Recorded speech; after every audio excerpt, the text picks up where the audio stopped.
My most prized possession used to be a board game.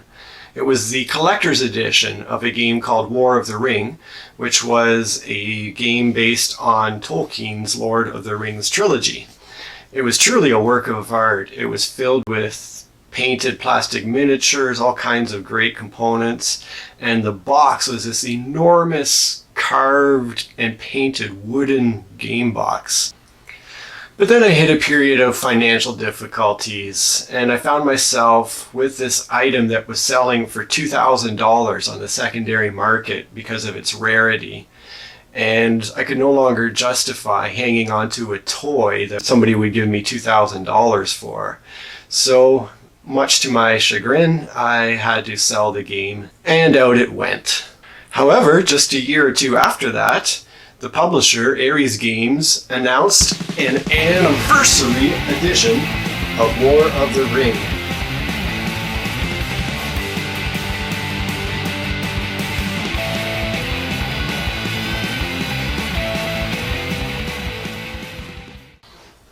This game remains astonishing in its size and scope. To give you an idea of scale, this table is 4.5 feet wide by 4.5 feet long, and the map still barely fits on it. Now, just as a disclaimer, if you go out today and purchase War of the Ring from your local game shop, it won't look like this.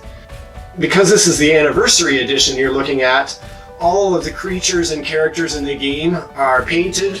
The map is extra large. There's this beautiful cloth draw bag and a number of other components that are unique to the anniversary edition. Even if you picked up the anniversary edition, there's a number of things that you see here that wouldn't be in that game. I've acquired from various sources custom-made strongholds, all these 3D sculpts you see, some extra beads and gems, and various other knickknacks that enhance the visual quality of the game. All that aside, there are two qualities you'll need if you want to enjoy War of the Ring. The first is you will have to be a fan of Tolkien's Lord of the Rings trilogy. So much of this game is based on capturing every aspect of those books in game form. I don't think I've ever played a game that had so many rules exceptions that were there just to squeeze every drop of theme that it could out of the game. And that leads me to the second point, which is that you have to be willing to play highly complex, very long games. The rules are a beast to learn with all those exceptions. There are so many things that say, do this, but if this happens, do that, unless this happens, then in that case do this other thing. And that's the type of game it is.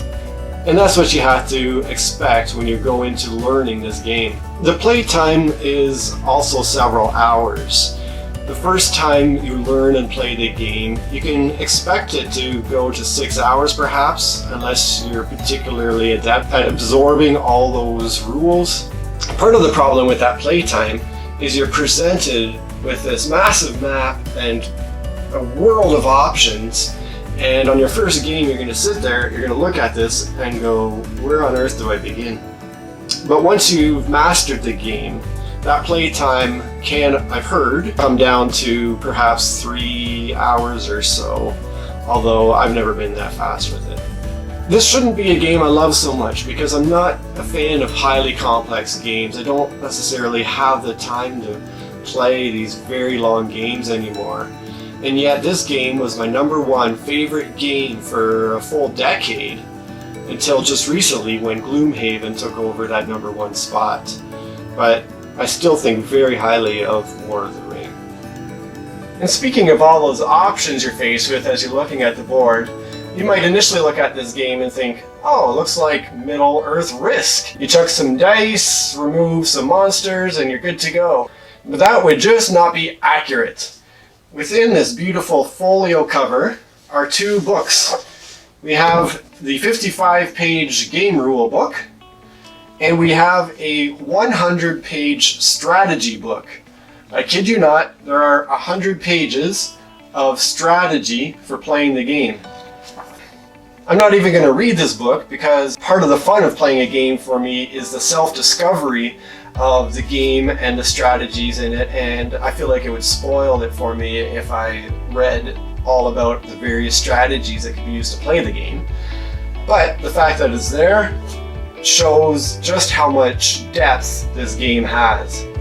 The saving graces in that world of options are the fact that each round players will roll dice, and the faces of the dice will dictate what actions they can take for the turn, and they'll draw a couple of cards each turn that will give them a focus to work toward. And coming back to the theme, the cards themselves are just chock full of that Lord of the Rings theme. Each one is based on very specific events from the novels and really just adds to that whole narrative experience. And it's that epic narrative quality that sets this game apart and keeps it as my second favorite game of all time, even after all these years. There are games like Gloomhaven that are a little more epic in the grand scope of their overall campaign, of the progression of the story from game to game. But in terms of individual plays, I've never played a game that is more epic per game than War of the Ring. Hey, what's up? It's Josh here, just wanting to thank you for sticking around right to the end of the video. I really do appreciate that. If you want to give me a little support, a thumb up would be really appreciated. I'd love it if you would share the link for this video with one of the gamers in your life, and I hope I'll see you next time. Cheers. But that could be...